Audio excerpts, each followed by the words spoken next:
మంచు ఫ్యామిలీలో వివాదం కొనసాగుతోంది. భక్త కన్నప్ప సినిమాకు సంబంధించిన హార్డ్ డిస్క్ దొంగతనం కేసులో బిగ్ ట్విస్ట్ వెలుగులోకి వచ్చింది.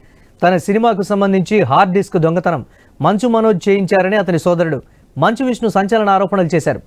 మనోజ్ మనుషులే హార్డ్ డిస్క్ను దొంగతనం చేశారని ఆరోపించారు. రఘు చరితలే హార్డ్ డిస్క్ దొంగిలించారని అన్నారు. ఆ ఇద్దరు మనోజ్ ఇంట్లో పనిచేసేవారేనని విష్ణు అన్నారు.